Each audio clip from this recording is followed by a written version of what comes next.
All right, everybody, welcome to the Gilder Spotlight podcast. This week we have a very special guest. Her name is Frances Pratt, the founder and CEO of Medicine. She's also currently a Gilder member based in Melbourne, Australia. But Frances, if you want to give our listeners a quick intro of who you are, that'd be fantastic. Yeah, so thank you so much for doing this spotlight with me. So my name's Frances Pratt. I've been selling for more than 30 years. And for the last 15 years, I've been helping people get over their fear of selling and helping people build high-performing sales teams. So, I live in Melbourne, as Tiger said, and I have 2 kids, 3 bonus kids, 1 husband, 1 big dog. Wow. Excellent intro, Frances. Well, I want to kind of take typically with Spotlight, we like to understand kind of your whole story. So, starting when you were Right. younger, growing up, did you always want to become a sales specialist turn entrepreneur? Or what were your goals and ambitions when you're younger? Well, I've got no idea. I don't really remember. And I don't know. I still don't know. I'm 54 and I still don't know what I want to be when I grow up. So, I think that's an entrepreneurial thing, right? Like you're never quite sure. You're always creating. And so I was one of 5 kids, 3 older brothers and a twin sister. And I come from a family that I affectionately call high nerd introverts. And so then there was me, and I was not introverted. So whilst all my brothers and sister were really happy to have their nose in a book and, doing their own thing, I really wanted to experience the world. I wanted to get out there and meet people. Um, and so I remember when I was 11, my twin sister said to me, "Fran, you're dangerous." And I went, "Oh, that's exciting. I love being dangerous." I said, tell me why?" She said, "Well, I know what you know, but when you're talking to someone else, you don't lie, but you deliver it with so much confidence that they think that you know more than you do." And I'm like, aha. So even back then, I suppose I had that gift of being able to confidently talk about a subject in a way that gave other people confidence. And I think, kind of that's the art of selling. And I think the other thing is both my mom and dad, my mum was a lawyer and was partner, so she was kind of ran her own business. And my dad was an entrepreneur. And back in 1979, his idea was to, if you think about the modern idea of pasture to plate, right? Well, he started doing that in 1979. So Wait, all sorry, what? grass fed Okay, got it. beef. Yeah, beef pasture Farm to to plate. fork type of thing. Yes. Right. Right. So, and one of the gifts I suppose my dad was able to give me was that every time I came home from uni or learned something new, I was able to apply that to his business. So I'd come home and go, "Right, Dad, you need a mission statement. Right, you need a targeted marketing plan," whatever it was. So I've always been applying.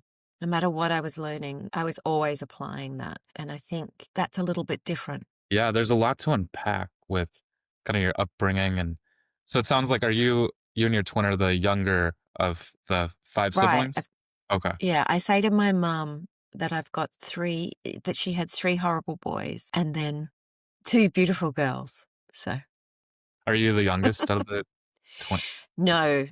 Well, it depends, Tiger. It depends why you ask. So if the youngest gets to open their Christmas presents first, then I'm the same age as my twin. If the oldest gets to sit in the front seat of the car, then I'm 9 minutes older. I see. Okay? Yeah. So So you got to whatever's to your play it advantage. You know? right. Right, right. Yeah. Absolutely. And so you come from it. Obviously, your dad started doing business entrepreneurship, but mentioned that you come from a family of introverts, and kind of one of your Right. special talents was your confidence and how you can explain maybe more mundane or difficult things with a lot of confidence. So where does that confidence come from? No, I've done lots of, psychographic blah, blah, blah studies on myself and other people. But I think the key thing that I know about me is that I want to be able to actively influence people. So I want to be able to really see that what I'm suggesting is being put into action. And I think if you think about the sales role, using those powers for good only, um, that great selling is a function of change management, of being able to see a future state for your client with a product that's going to help them be better. And then your job is to help them understand that. And I think the second thing that my family helped me hone was the ability to very quickly assess and describe where people were at, either emotionally or intellectually, and then be able to bridge that gap. So I can very quickly assess where things are not landing and then modify that so that I can help people understand better. Wow. And so do you think that, you know, was there anything that you practiced or was there anything that you did in order for you to understand people's emotional, I mean, just to basically heighten your own emotional intelligence, right? Kind of understanding where people are coming from, what they need takes a lot of emotional intelligence. And then understanding kind of who Yeah. a person is also takes a lot of emotional intelligence. So what sort of, So I think, what kind of a yeah, practice? I think Okay, so I think the other thing, it's one thing to have high emotional intelligence and be able to read all of that, right? I think the other thing is you need, some may call it stupidity and others may call it courage, to actually name that to the other person. So you might see something, but do you have the courage or the ability to name that with them and call that out in such a way that doesn't, and depending on what it is, obviously, does that encourage them? Does it turn them away? Does it make them angry? So just having the ability to read people is one thing, but the ability to then have not ability, the courage. I come back to that word because I think you've really got to be courageous in order to call that out and say what you see. And that I was able to do that, not always successfully, which I think is the point, right? I think that I've honed that skill over the years by being unsuccessful at it, by trying and failing, because that's how you hone a gift, right? You don't hone a gift by only being successful. Um, What was your first failure? And what was Lord. the biggest thing that you learned from? Well, interestingly, even though I'm an extrovert, and when I was first went to primary school, I didn't really have many friends or any friends. And I remember my twin sister had another set of twins actually that were friends, and we went over to their place and they chased me out of the house with a carving knife, like literally, like chasing me out of the house. Right. It is the Wild West here in Australia. You must understand. So I think that, and then when we moved to a new town and I think the thing that I have learned from that all each time was that you get to not reinvent yourself, but you get to demonstrate the new person that you are and what you've learned, right? Because I think you think about it in a workplace, you learn something and you change how you interact with the world. But because people first experienced you like this person, they don't really see the change. So when you go into a new environment, a new workplace or a new school or whatever it is, suddenly you've got these people around you who get to witness the new you, right? And there's no reverb or hangover, I suppose, of the old person that they are Yeah, assuming I that you think are. I think a lot of people also fixate. I mean, that's kind of what depression is worrying about the past, right? And so a lot of people do some type of action or something like that when they're in school, and a lot of their friends remember it, and they think that their friends remember that one action or thing their whole time. And Right, then suddenly they go from middle school to high school, totally different, school, and now they can kind of renew and, you know, and I 100% see that with traveling. I mean, I'm fairly nomadic, right. and whenever I go to a new place, especially if you're a solo traveler, you can kind of enjoy and be present and just whatever you're experiencing is 100% what you're experiencing. You don't have to worry about the past or Yeah. what you've done in the past. So I Yeah. And 100%. and it's so interesting. And I think I was just thinking about this the other day, actually. I think the flip side of that is when I was living in Sydney last century, I love saying that. So when I was living in Sydney last century, Last I, millennium. oh, right. I know. Yeah. It was like forever ago. I did a meditation course, and the person who was teaching that said to us, whenever you see somebody, always look for the change, always look for the difference. Because whether it's been 5 seconds, 5 minutes, 5 years, whatever, you don't know what's happened to them in that interim period. So look for the change. And I think it's such good advice because we all default to looking to what we think we know. Whereas if we look into the face of our friends, our family, our acquaintances, and look for the difference, I think that gives us the ability to help them encourage that change to come through into real life. 100%. It sounds like you're extroverted. You have a lot of confidence, you have brevity when you speak. But what got you into sales initially? It seems like another thing kind of to preface this is it seems like sales is a very male saturated occupation. It's like it's mostly men that are leading sales teams. A lot of guys graduate college with a business degree, get into sales. Right. I'm one of them included. So what got you into sales initially?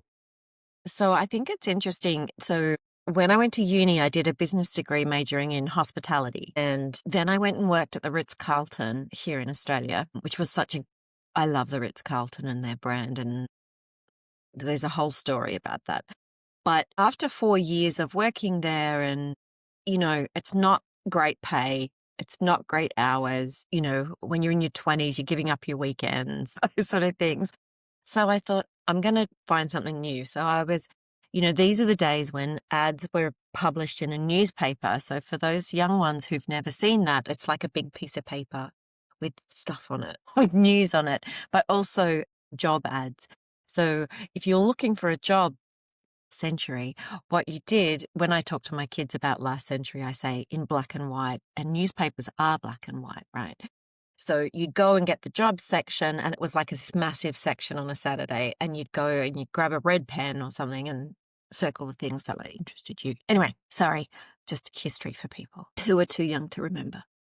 So I saw this ad for a sales position, and it said you have to have, this experience and that experience, which I had none of.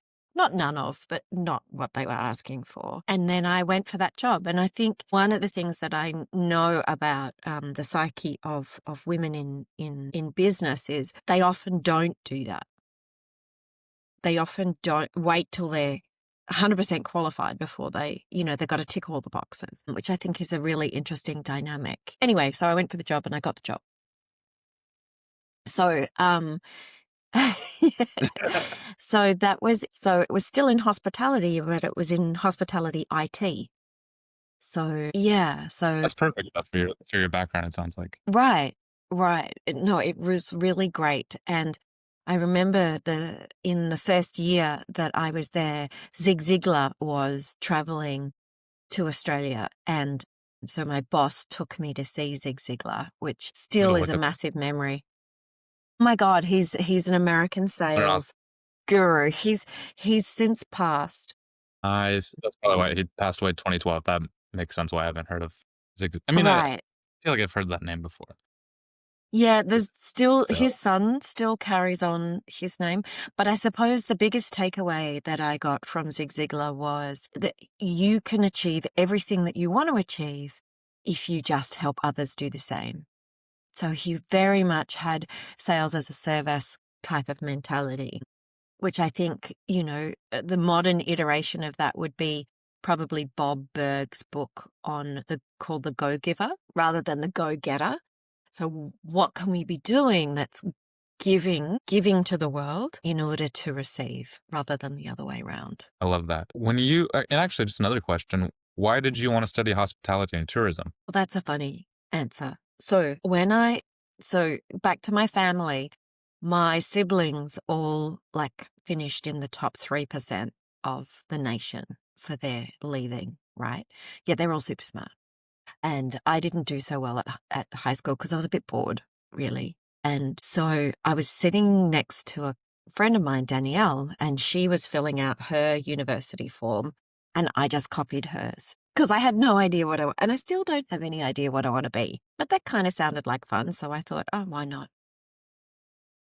Well, that's a very interesting. I like how you went all the way through with the degree and everything. I think hospitality and tourism, I think, is much like a business degree, where if you understand how to be with people and communicate Right, and you learn, I mean, that's all what I think that's what a lot of employers look for is as long as right. you can speak, you're present, you can learn fast, and you're good with people. Business and hospitality kind of have a lot of parallels in that sense because Yeah. well, hospitality is a business. I mean, hotels and tourism is a huge business. It's just a very No, it's absolutely. And I think, I love the grounding that I had after my degree in the Ritz-Carlton. That whole idea of we are ladies and gentlemen serving ladies and gentlemen. So it is service, but it's not servitude. It's not that you are the master as the guest and I am the servant. It's that I'm here to help you. And I love that distinction. And I think the Ritz-Carlton have and do a lot in order to empower their employees to be the best that they can. And interestingly, kind of as a nod to what happened to Future Fran, actually, whilst I was at the Ritz-Carlton, they won the Deming Award. So Deming is the father of continuous improvement. So they were the first service business to win a Deming Award. Yeah, so thinking about continuous improvement and all of those elements and what we would today call agile, that was all put in place by Deming. Yeah, going back to Ritz-Carlton, world-renowned hotel. Being right. your first job, I'm assuming it maybe projected an image on what you think business and what careers look like. Maybe it's very formal, very, strict. How did working at the Ritz-Carlton I mean, because I don't know if you've ever worked at startups, but it's very laid back. It's very, Uh, you have to so, do a lot of different things, but as long as the ball's right. rolling, it's great. Yeah, yeah, yeah. The Ritz-Carlton, how did that shape your career in business? Well, I have to go backwards in time again. I feel like we're never going to end this interview. So my first job was actually at a chocolate shop in town, and Sydney, the man who owned the chocolate shop, paid me $5 an hour plus as much chocolate as I could eat. So I think I was like 12 or something. And then when I was older, my dad was a beef exporter. So he used to pay us to herd cattle up to the abattoir. And then whilst I was still at uni, I convinced my dad to let me take over the accounts and books for him while his secretary went on holidays. And so I did that as well. So she didn't trust, she was so funny, Vicky. She didn't trust computers. So we had a computerized system. So we had computers at home from the 80s. So because of dad was running his own business. But the funny thing was she didn't trust computers. So as well as putting it into the computer, I had to manually run it on a card system as well. So I got to understand how to do accounting in a computer and to double check that it's right, like doing it on my card system. That's So awesome. I suppose I always so whilst there is structure, one of the things about me is even though I'm aware of structures and hierarchies, I always kind of ignored them because I figured that I'm a human being, you're a human being, and whether have a title of, teacher, manager, whatever, it's a relationship of mutual respect. And so going into the Ritz-Carlton, I'm assuming, they probably want everyone to be punctual, respectful, kind of that philosophy that you say that we're gentlemen and ladies serving other what was the quote you said Yeah, exactly? ladies and gentlemen serving Ladies ladies and ladies and gentlemen. gentlemen. Yeah. So going from, that unstructured, maybe working with your family, kind of doing, side jobs here and there throughout university, and then starting your time at Ritz-Carlton, which is very structured. How did you adapt? I think I'm I don't know. Adapting to new environments for me has never been a problem. So I don't see that as a big hurdle. Mhm. I've always been able to read the situation and people and work out what I need to be in that environment. So a bit of, I suppose, acting, but I never saw it as a challenge. It was just a new thing. And so yeah, I don't know. I think I've always been quite independent because I was always on my own as a kid and different to my siblings. I never felt like I had to be a certain way. I could always be just whatever I wanted. Oh, I've never thought about that before. I mean, in Japanese philosophy, it's kind of, I don't know if you ever, I forgot the exact term, but it's along the lines where you wear multiple masks throughout the day. One mask is with Oh, your right. family, one mask is with your friends, and then the other mask is with your, your coworkers and how you are Right. around. And so it sounds like you're 100% true to yourself, no matter where you are, or when you're with your family, when you're, profession doing, work professionally, when you're out with your friends. It sounds like you're 100% true to yourself. And I think that's probably why you're so good at sales, is because sales people, when you're getting sold to, they can kind of read if you're genuine or not. And I think 100%. that probably will help. So with all this being said, going back to your sales career, Right. what what initially got you actually creating your business into sales? Like starting your own sales business, Yeah. Yeah, no, medicine. that's a good question. So I had my first job, which I was only there for like a year because then I was headhunted by another hospitality IT business in Melbourne. And they offered me better money, blah, blah, blah. So I moved to Melbourne. And then I spent about 17 years in and out of different businesses, not big IT businesses, more small business focused, where I was dealing directly with the owner of the business and I was selling it was all B2B. Um, and I was selling to, smaller businesses and multinationals. So I kind of had to use that chameleon to be, because it's a different sale, right? If you're selling to a mum and dad business versus Lion Nathan, who are now owned by the Japanese, I'm going to forget their name, Suisumi Komo company, or something? Asahi. Asahi. Asahi. Okay, got it. That's the beer company. Right, right. Which So, Japan is they're all interconnected. All the government, yeah, transportation, yes, media, banking, yes, all interconnected. yeah. So and so whilst I was working, I then realized that I wanted to study some more. So back to my comment before about sales being about change management, I found this postgrad degree in change management. And I was really fascinated by that. So I went and did that. And I loved that. And I suppose um, that set me off on looking at education and looking at learning, not in order to frame the world, I suppose. So people like Chris Argyris and Peter Senge, and they give you great models of how to think about change and how to think about organizational culture.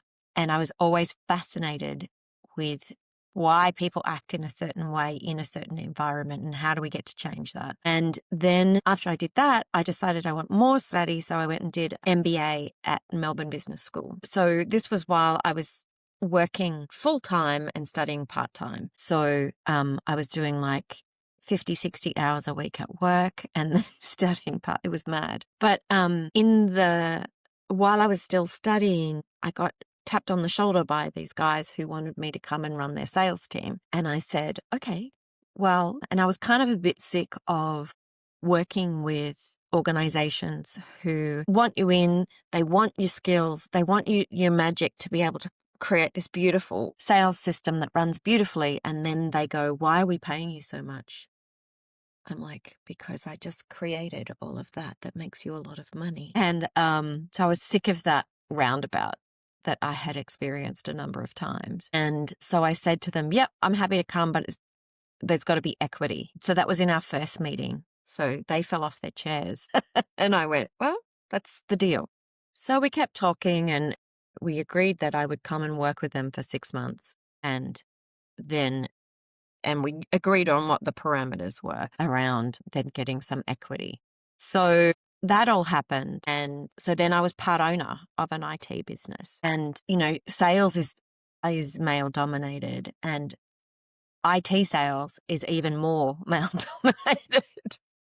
So I kind of spent 17 years doing all of that. But the interesting thing was one of the lecturers I had at uni on entrepreneurship, I introduced him to the other shareholders in my business, and we started on this journey, which I now know is, Vern Harnish's book called Scaling Up. So we were working to the one-page business plan, which is kind of the culmination of what Vern Harnish does in his Scaling Up book. But we started working with that in, I want to say 2008, 2007, 2008, something like that. And so we were recrafting our business, and this business was cloud computing. It was desktop as a service, which is something that if I say that to you and to the people listening, you guys know what I mean, right?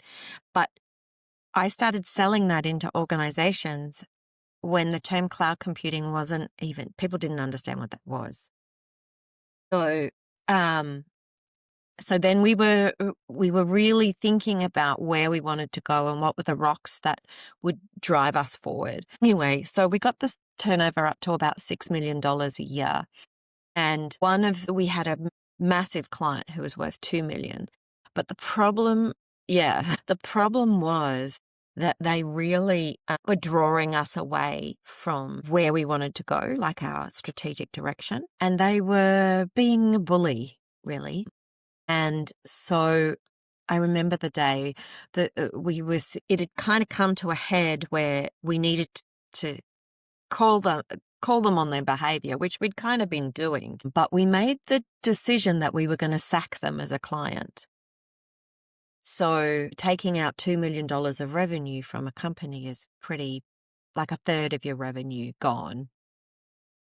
So, and we had multiple services with them. So we had infrastructure, like the internet infrastructure, we had servers in our data center, we had like the whole enchilada. Mm-hmm. Anyway, so when we told the CTO that we were sacking them, you could have heard a pin drop. They were not expecting that.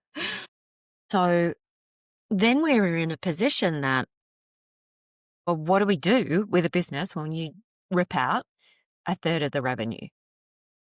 So I really led that process where we didn't start with our people or who we had.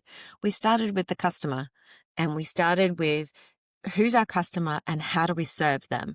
And so what are the roles that we need to serve our existing client base or our leftover client base? And then what do we need to advance the technology, and what do we need to advance growth in sales? And so in that process, so we put all the positions in, but really in that process, it became evident that I didn't have a role anymore, which kind of suited me in that what I love doing is going in and remodeling sales systems and making things work really beautifully.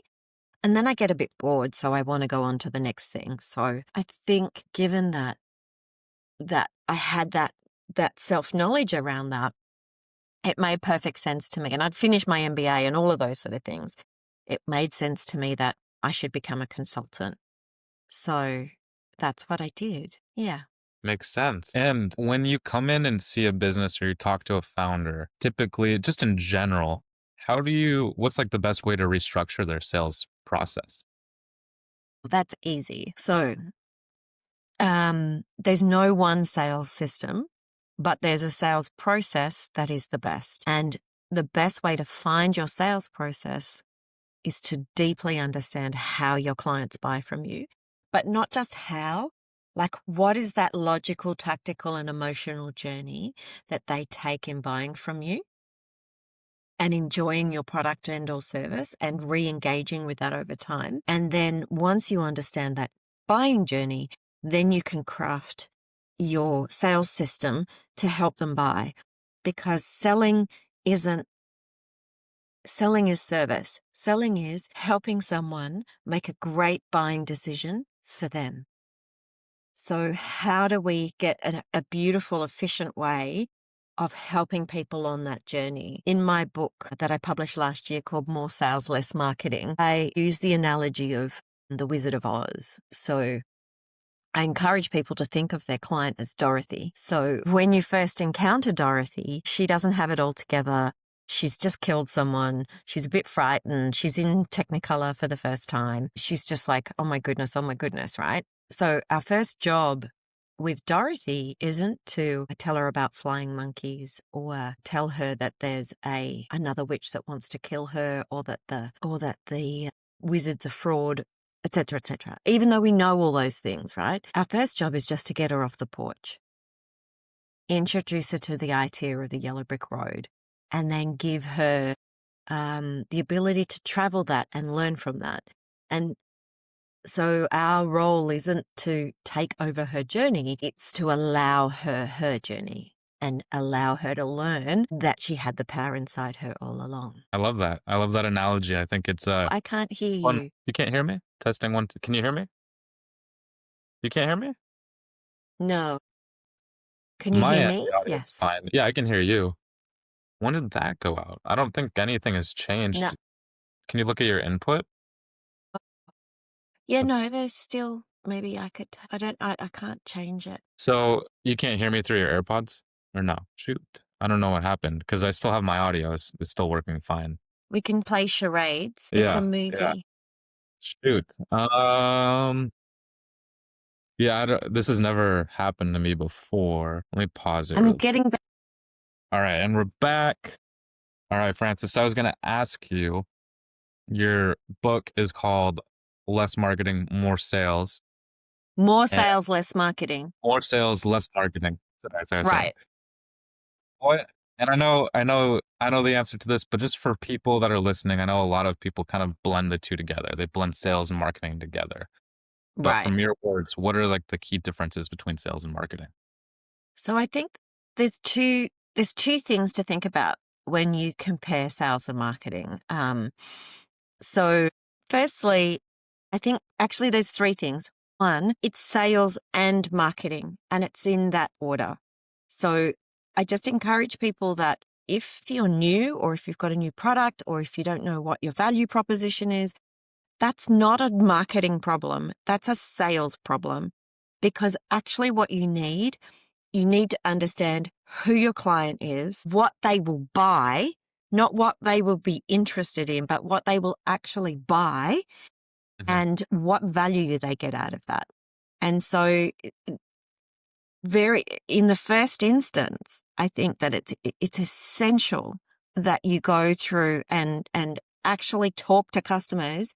And I don't care whether it's an online thing or a blah, blah, go and talk to customers. I remember years ago, I was part of Launch 48 here in Australia, where they were launching a new business in 48 hours, right? So the whole group of people came together pitching, blah, blah, blah, blah. And I was on during the 48 hours, I think they had 3 board meetings or something like that. Anyway, my first question to all of them, so they've got 48 hours to launch a business, right? My first question was always, how many clients have you spoken to? And they're like, we don't have time. And I go, no, you don't have time not to, right? So you can invent the most beautiful mousetrap in the whole wide world that is completely amazing.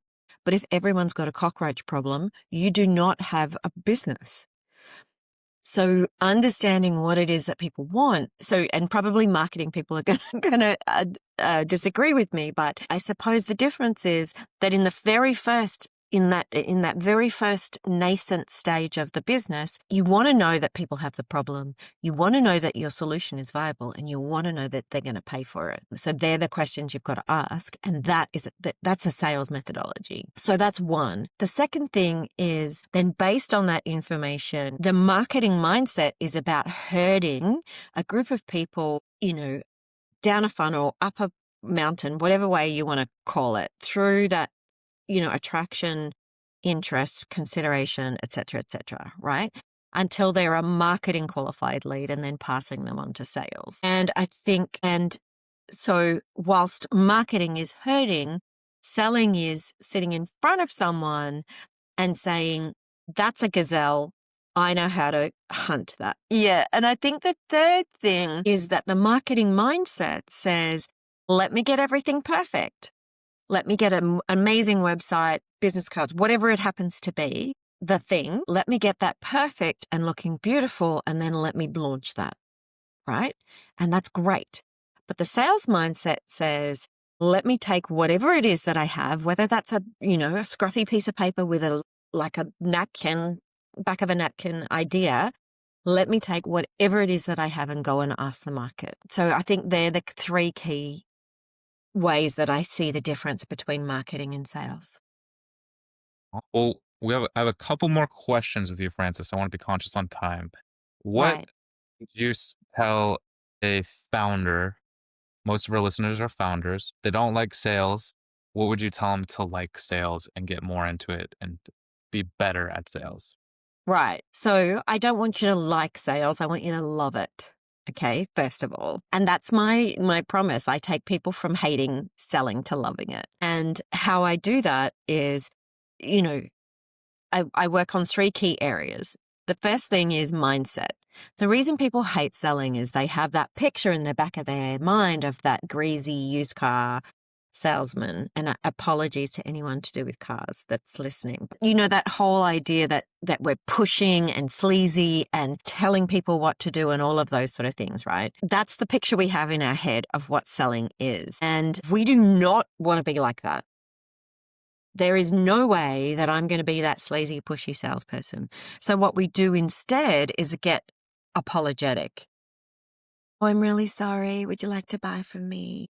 But it's not even that bold, right? Oh, I'm really sorry. When you're ready, let me know. Like, we don't ask. We don't have a sales process. We don't understand and help our Dorothy on that journey. So that's the first thing. We've got to correct the mindset. So actually, great selling isn't being salesy or pushy. It's actually helping someone make a good buying decision for them, whether that's yes or no.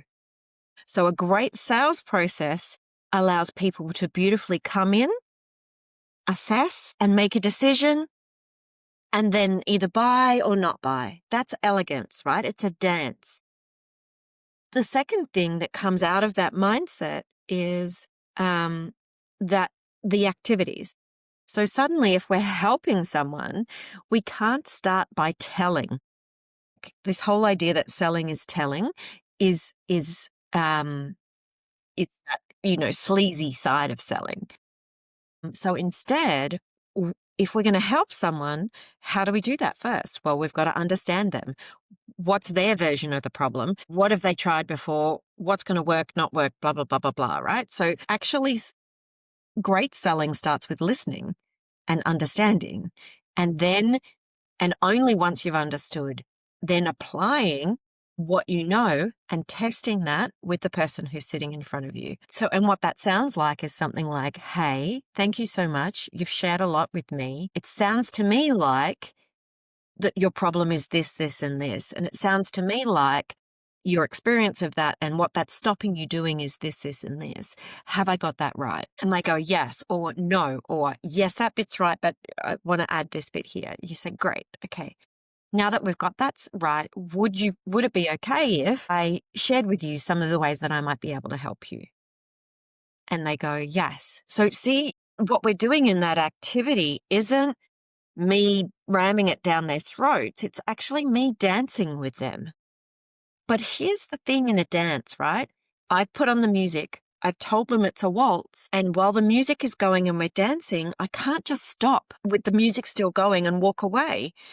And that's what people do. They forget that they're in charge of the dance or in charge of the sale, and they forget to ask. So this activity needs to be graceful and beautiful and have a sequence. And then the last thing that I help people think about, which is kind of related to the first two, is that a great result in selling isn't a sale. I mean, that's one result, but it's not the only result. So if you and I have a great conversation and you understand what I'm talking about and I get to know you better, that's a result. If you then inquire about my product or service, that's a result. If I learn something more about how I might be able to help you, that's a result. Every step of the way, there's a result. Dorothy doesn't turn from being this timid little girl to a witch killer, ferocious witch, overnight, right? She goes on this journey of discovery. And our clients do exactly the same thing. So that's how I work with people around those three key areas. That's great advice. I think understanding those three components will truly help people close more deals. I guess, okay, and I apologize, I have two more questions. The other question was so sales is like the uncomfortable conversation. How do you make the uncomfortable conversation more comfortable? Easy. So the reason we think it's uncomfortable is because we make it about us, but we're not there to talk about us. We're there to tell their story. So the easiest way to make it more comfortable is to make the invitation and the way that we're talking about our business deeply rooted in our clients. So what are the client stories, the success stories, the wins, the losses? What have you learned from failures? So if you think about my story with this big client, what did it, by cutting a third of revenue out of our business, what did that mean? Well, at the end of the day, it meant that we got bought out, and with cash and IPO shares, it was worth about $18 million. So when we address a client, if we can tell the story of them, if we tell the story about the clients that we've helped, if we tell the story of their successes, if we tell the story of how we've learned to be better, then that doesn't feel so pushy and icky. We're not telling our story, we're telling the client's story. And that's what clients want to hear. They don't want to hear that I am great and buy from me, buy from me. They want to hear that I have worked with people just like them to solve a problem just like they have. And I've learned things over that process and I've had successes. That's what they want to hear. So that's what we deliver. And suddenly, when we're telling the story of the successes we've had with our clients, suddenly we can sit taller, right? And we are saying things more confidently, and we actually changes the timbre in our voice, which in and of itself displays more confidence. It's not a bad conversation anymore. It's suddenly a conversation of pride and achievement that's rooted in your customer. Got it. And last question, closing out question, if you can give any words of advice or wisdom, what would those be? So I think I just want to say that whether it's in selling or whether it's in any other part of your life, just be honest. We all make mistakes. People don't resonate with people who put across a perfect, I know everything. If you think about those kids in your childhood, you just like, there they go again, right? Adults are no different to children. They're just less good at, hiding their truth. So, I just think that be honest, be real, share your stories of winning, failing, and everything in between. Awesome, Francis. Really enjoyed this conversation. Thank you so much for being a guest on the Gilder Spotlight podcast. You're welcome.